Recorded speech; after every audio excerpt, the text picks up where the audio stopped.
Hello. So I'm shooting this intro to this video after the video's already been filmed. So I had my son out today.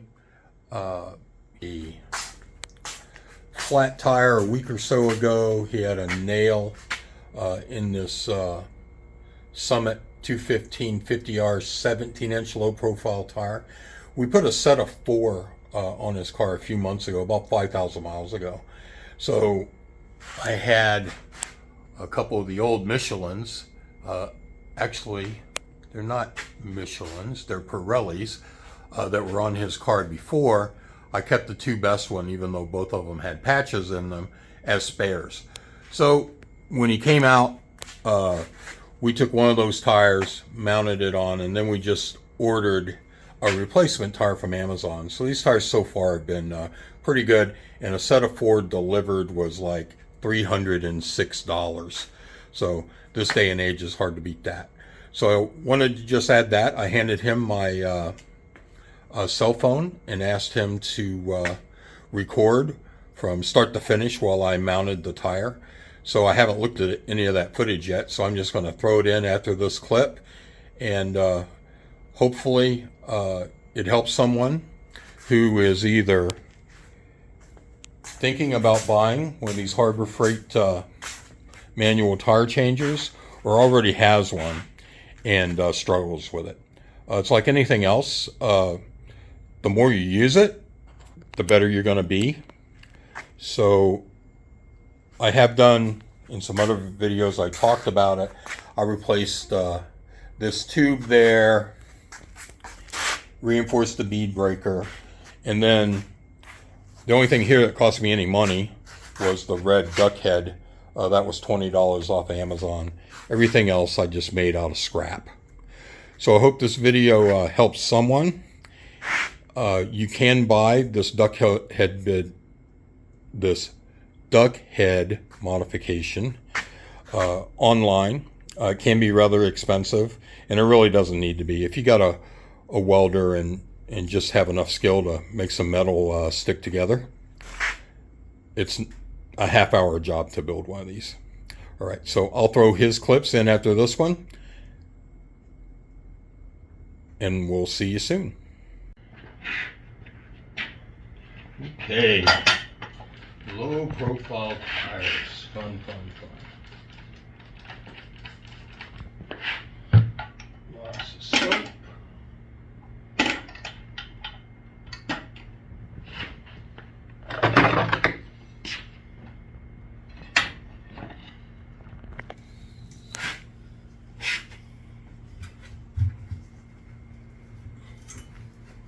The soap really makes it easy.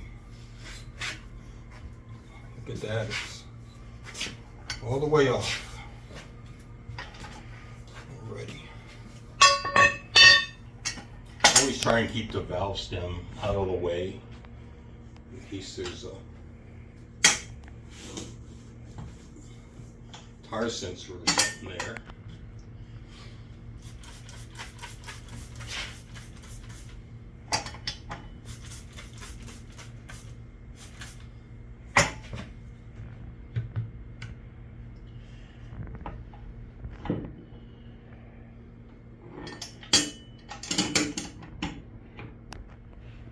It helps to have this as straight up and down as possible.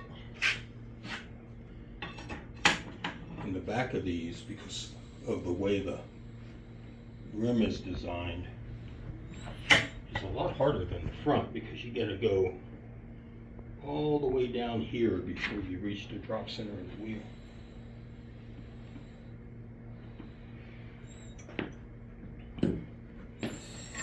Let's see.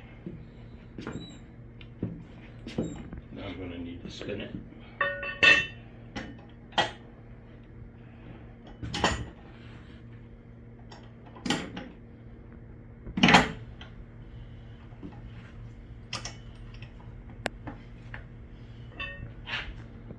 A lot of people, for whatever reason, there we go, have a hard time with these low profile tires, and Really not that sure why. I think a lot of it is just taking your time with it. I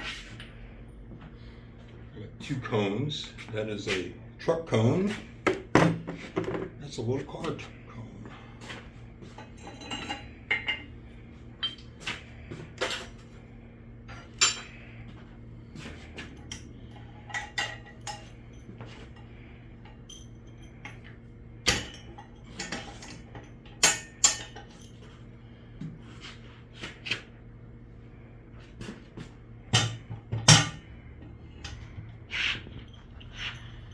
And got the little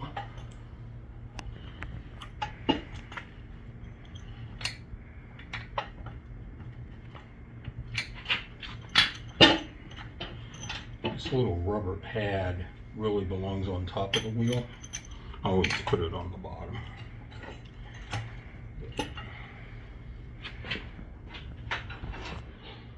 And I put the centering, put this down like so. Actually, centering cone first.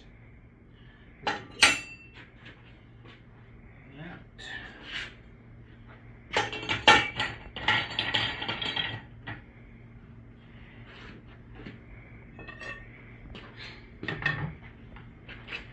It's always good to make sure that's tight.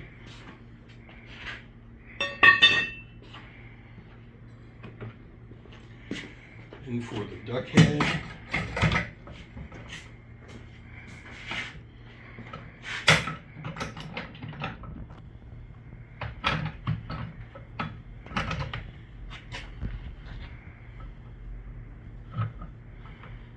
look to get it right about there.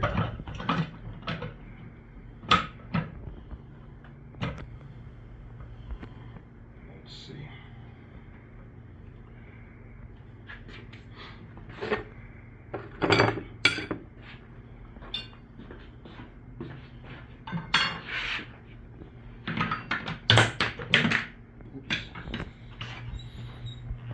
Dropping everything. Then we take one of these handy dandy clamps just to push the rim down.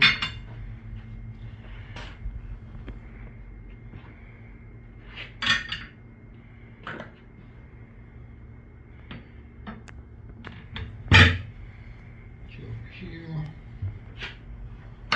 Pull the bead up over the duck. And then we take the second one and just lay it in there like so.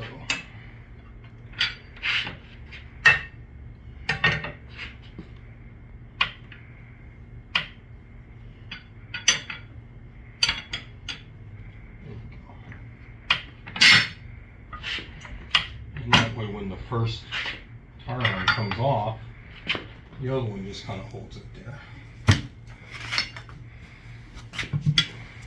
And just like that, one side is off.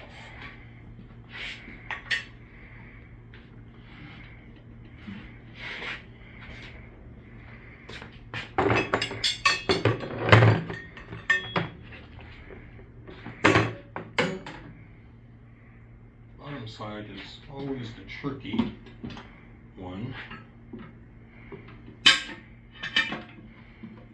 especially on these low profile tires.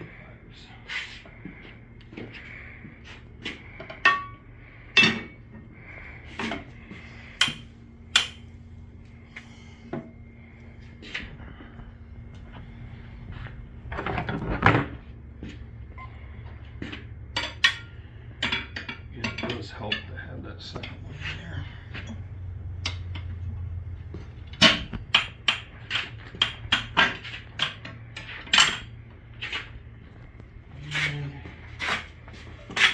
Just like that.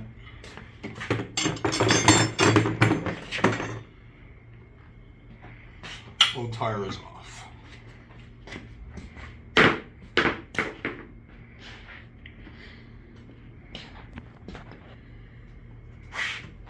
For the new tire, you look for the dots. The dots you should line up with your valve stem, because that is the lightest part of the tire. If you have, and the red dot I believe is the flattest part of the tire. So when it's close together like that, it's pretty easy. I think what they say is if you have a yellow dot and a red dot, you should use the red dot. But Google that. Okay. So let me just take this off real quick.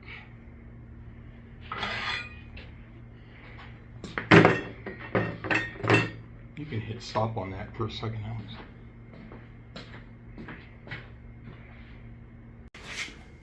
Okay, so when I break down the tire, I normally use just dish soap and water.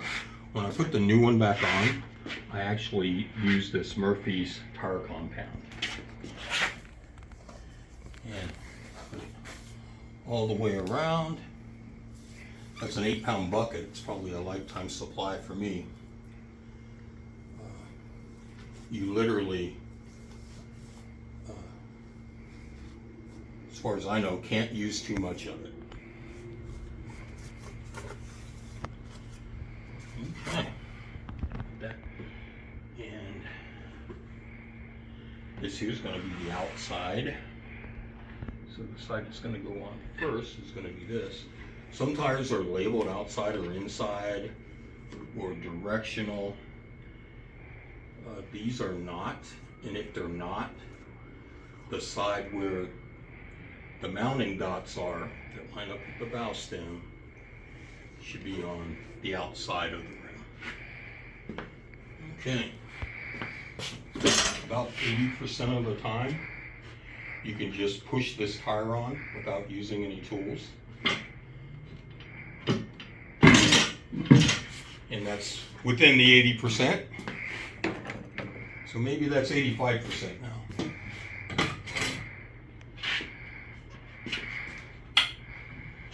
Line up the dots with the valve stem.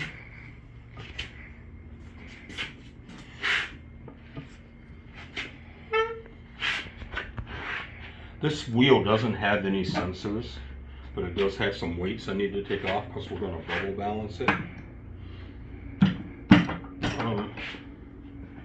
Normally, if it does have a sensor, you want the sensor to be the tire. The sensor will be the last part that goes in. So,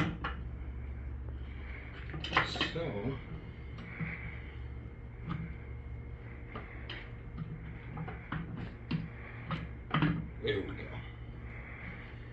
That's kind of where I like to have it.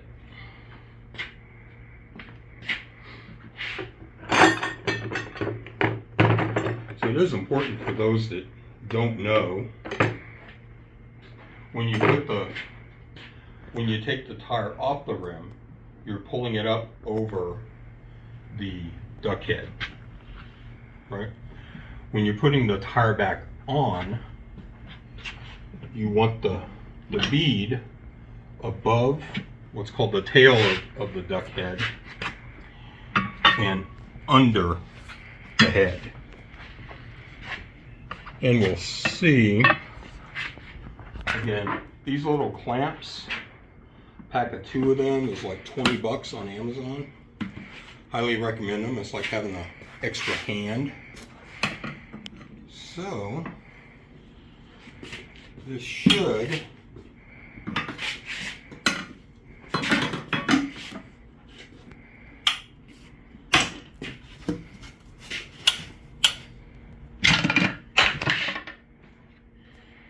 and when this happens, you just back up and start over. So what happened is the tire came up over the duck head. So I'm may need to reposition it a little bit. Normally, don't have these problems.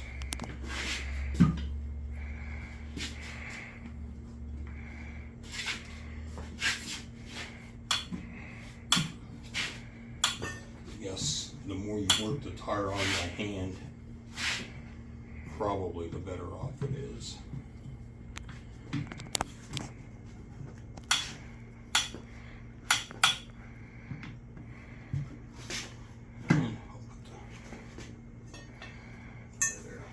Let's see if it goes this time.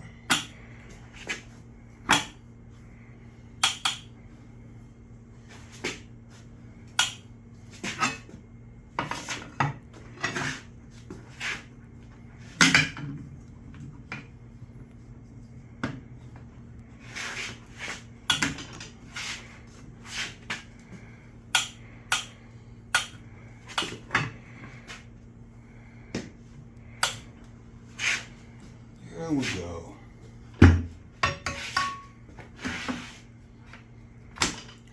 It's like anything else.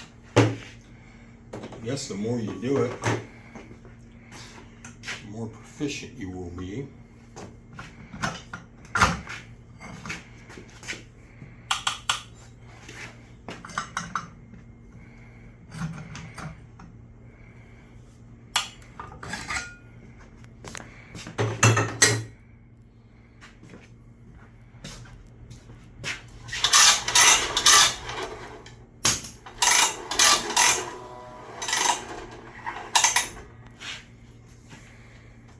Okay. You get ready to air this up, just kind of push down to make sure that the bottom is seated. This tire shouldn't have any problems.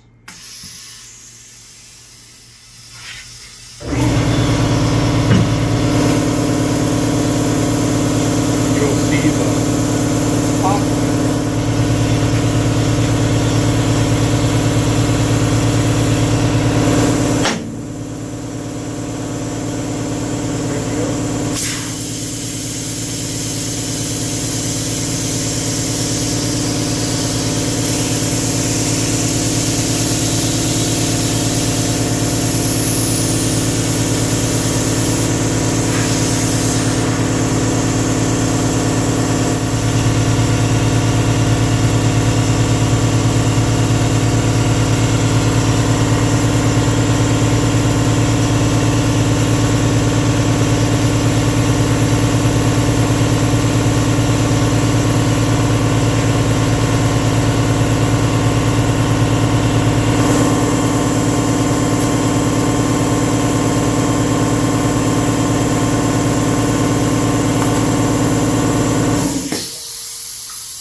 And I believe these are 35 according to the door.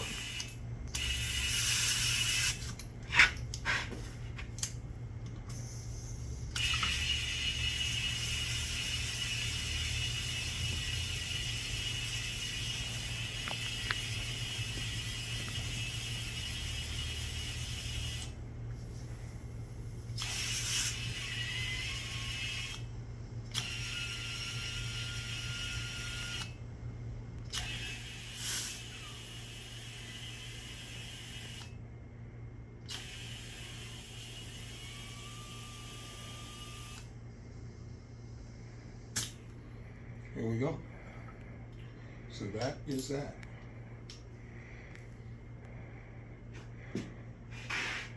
Easy enough. Without the duckbill mod, this thing is basically useless. That's it.